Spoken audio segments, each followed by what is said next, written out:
Hello ma'am. Hello. Ma'am मुझे ना कुछ क्वेरीज थी आपसे पूछनी थी। मैम जैसे मैं कैसे पहचानूंगी कि मेरे बच्चे को ऑटिज्म है या कोई और प्रॉब्लम है।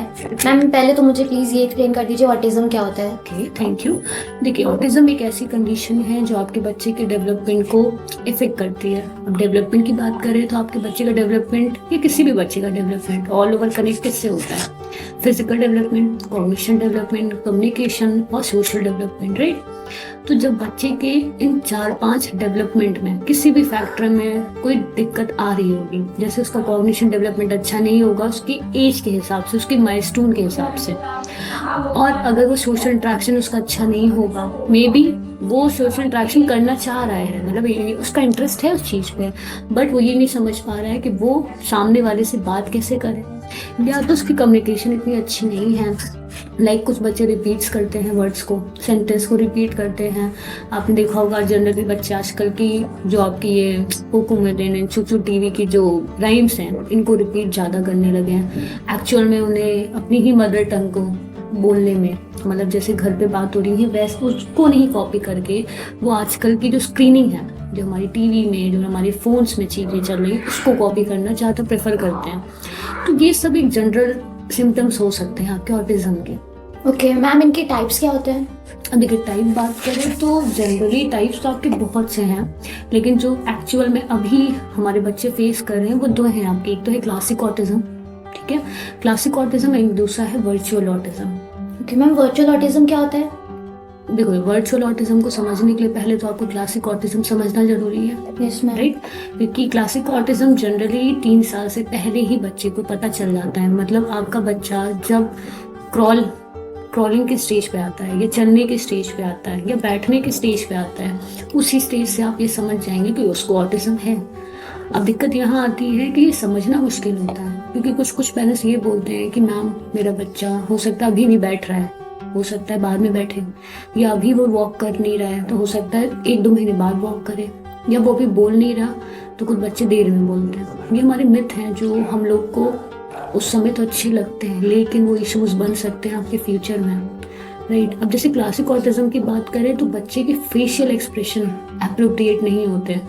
मान लीजिए कि उसको भूख लगी है बट वो रो नहीं रहा होगा, या अगर वो रो रहा है तो लगातार वो रोता ही जा रहा है, रिपीटिशन बहुत आता है चीज़ों में, सोशल इंटरेक्शन उसका नहीं अच्छा होता है। मतलब वो चाहता है लोगों से मिलना, पर वो ये नहीं समझ पा रहा कि सामने वाले से किस तरीके से बात की जाए, या ग्रीट भी करना है तो फिर वो ग्रीट नहीं कर पा रहे सामने वाले को, नमस्ते, हेलो पता होगा हो सकता है, लेकिन ये नहीं पता कि हमें करना कैसे है ना। तो ये सब चीज़ें हैं जो आपकी क्लासिक ऑटिज्म होती हैं। अब अगर वर्चुअल ऑटिज्म की बात करें तो वर्चुअल ऑटिज्म आपका 3 साल के बाद देखने को मिलता है। जब बच्चे का डेवलपमेंट एक फेज में, एक कंटिन्यूटी पे आ जाता है, तो बच्चे का वो सिम्टम वर्चुअल में दिखता है। वर्चुअल ज़्यादातर आपके स्क्रीनिंग इश्यूज की वजह से होता है, आइसोलेट होने की वजह से होता है, जैसे हमें भी देखने को मिल रहा है। जनरली कोविड के बाद से सिचुएशंस बढ़ी हैं हमारी, क्योंकि उस टाइम पे बच्चे क्या, हम बड़े भी सोशल नहीं हो पा रहे थे, हम खुद में ही आइसोलेट हो गए थे। तो एट दैट टाइम जो बच्चे पैदा हुए हैं, आपकी बर्थ हुई है, उनमें ज़्यादातर वर्चुअल ऑटिज्म देखने को मिल रहा है हमें। अब वर्चुअल ऑटिज्म एक ऐसी दिक्कत है जिसमें ये है कि बच्चा आइसोलेट है।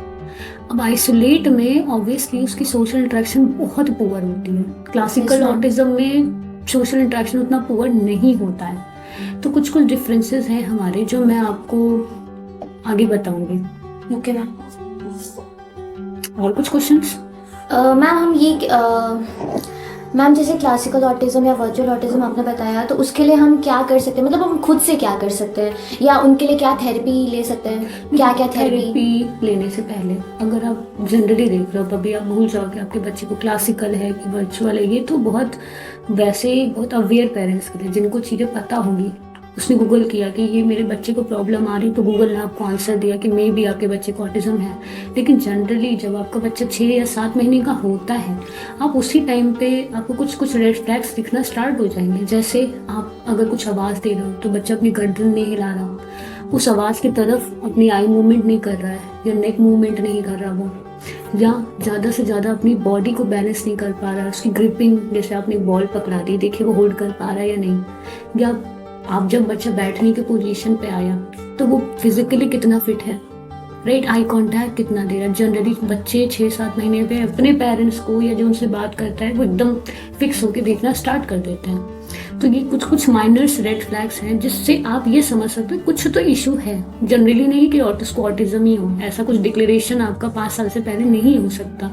बट अगर आपके बच्चे को कुछ आपको लग रहा है कि ये माइनर सिम्टम्स हैं, तो it's better to go with the doctor. आप डॉक्टर को दिखाइए। मैम डॉक्टर्स को कभी कभी दिखाओ तो डॉक्टर्स मोस्टली ओटी ही प्रेफर करते हैं, लेकिन ओटी या किसी साइकोलॉजिस्ट को दिखाने के बाद पता चलता है वो हमें सजेस्ट करते हैं कि मैम आप ABA या स्पीच या कुछ और, फिर हमें गाइड करते हैं। डिपेंड करता है कि आपके बच्चे को प्रॉब्लम एक्चुअल में कहाँ हो रही है। ठीक है ना, जब भी आप किसी अच्छे डॉक्टर को दिखाइए तो डॉक्टर को दिखाने के बाद आपको एक स्क्रीनिंग टेस्ट भी लेना चाहिए, राइट। जैसे एक हमारा DSM-5 एक हमारा टेस्ट है जिसमें ऑल ओवर हमें दिख जाता है कि बच्चे का ऑल ओवर इशू कहाँ आ रहा है। OT तब है जब आपके बच्चे का सेंसरी ओवरलोड हो, ये सेंसरी वो सीख कर रहा है या अवॉइड कर रहा है। उसमें कुछ क्वेश्चंस होंगे जो आप अपने बच्चे में समझ पाओगे कि ये बच्चे मेरे दिक्कत हो रही है।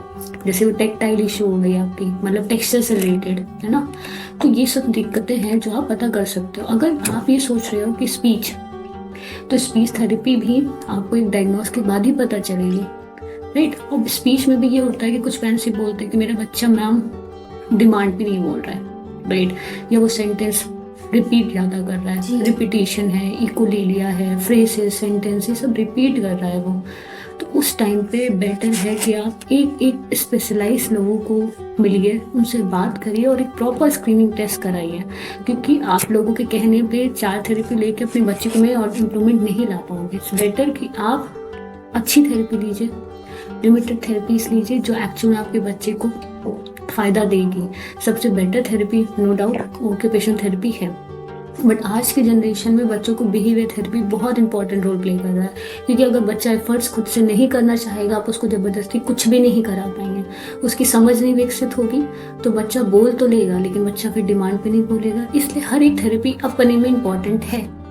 आपका बिहेवियर थेरेपी, आपकी ऑक्यूपेशनल थेरेपी और आपका स्पेशल एजुकेशन भी एक इम्पॉर्टेंट रोल प्ले करता है। क्योंकि एक नॉर्मल टीचर इन बच्चों को पढ़ाने में सक्षम नहीं है। उसको नहीं पता होगा कि बच्चे का टेंशन नहीं आ रहा है इसलिए वो लिख नहीं पा रहा। वो जनरली ये कह देगा कि बच्चा लिखना ही नहीं चाहता, या आपका बच्चा लिखना नहीं चाह रहा होगा, स्कूल से कंप्लेंट्स आएंगी आपको। तो एट दैट टाइम थोड़ा सा पैनिक सिचुएशन हो जाती है। तो बेटर है कि अगर आपको लग रहा है कि बच्चे को आपको कोई भी प्रॉब्लम, और मुझे लगता है कि अगर आप बचपन में सारी प्रॉब्लम को सॉर्ट आउट करने की कोशिश करेंगे तो ये फ्यूचर के लिए आपके बेटर रहेगा। अच्छा मैम, हम घर पे क्या कर सकते हैं अपने बच्चे के लिए? जैसे जो चीज़ मतलब थेरेपी में तो वो ही है, लेकिन घर में हम किस तरह का माहौल उसके लिए क्रिएट करें, या और हम एक्स्ट्रा क्या कर सकते हैं जिससे इम्प्रूवमेंट सबसे ज़्यादा इशू तो ये है कि सबसे पहले क्वालिटी टाइम। जी, जरूरी नहीं है कि आप पूरे 6-7 घंटे घर पे ही हो और फिर अब हम लोग ये बोले कि नहीं मैम हम जॉब करते हैं या मैं हाउसवाइफ नहीं हूँ, या कुछ पेरेंट्स ऐसा भी नहीं कि हाउसवाइफ होके भी अपने पेरेंट बच्चे को टाइम नहीं दे रहे, या सिर्फ माँ के टाइम देने से कुछ नहीं होगा। हमारी पूरी फैमिली सपोर्ट होना बहुत ज़रूरी है। सबसे पहले तो फैमिली सपोर्ट। भाई फैमिली सपोर्ट नहीं मिला या बच्चा आइसोलेट हुआ तो क्यों, कोई तो रीज़न रहा होगा ना। कि मैं खाना बना रही हूँ तो मेरा सामने वाला बच्चा उस समय फ़ोन लेके बैठा है, या उस समय वो अपने आप में खेल रहा है, उससे बात करने वाला कोई नहीं है। तो एक हेल्दी इन्वायरमेंट क्रिएट करने की कोशिश करिए ताकि कि बच्चा सिर्फ आपसे कनेक्ट नहीं है, वो सबसे कनेक्ट हो। आपके बिना भी वो जिंदा और अच्छे से जीना चाहे। ये नहीं कि आप नहीं हो एक पल के लिए भी तो आपका बच्चा उस समय के लिए परेशान हो। जनरली होता है, छोटे एज पे होता है, लेकिन इंडिपेंडेंट बनाने की कोशिश ज़्यादा करिए, राइट। एक हेल्दी इन्वायरमेंट मतलब सबसे बात करना, उसको बाहर लेके जाइए, नए नए लोगों से मिलवाइए, क्राउडेड जगह पे लेके जाइए जहाँ पे उसका पेशेंस डेवलप होगा। सबसे ज़्यादा तो आजकल के बच्चों में वेटिंग और पेशेंस है ही नहीं। सबसे ज़्यादा इशू है कि वो वही चाहते हैं जो उनको चाहिए। एक शॉप पे गए, एक पर्टिकुलर सामान लिया और घर लेके चले आए, लेकिन एक क्राउडेड जगह पे जाके वेट करना, पेशेंस से लाइन में लगना, ये बच्चों को नहीं आता है। तो ये सब चीज़ें स्किल हैं जो आपको अपने बच्चे में डेवलप करनी चाहिए, राइट। कुछ और क्वेश्चन?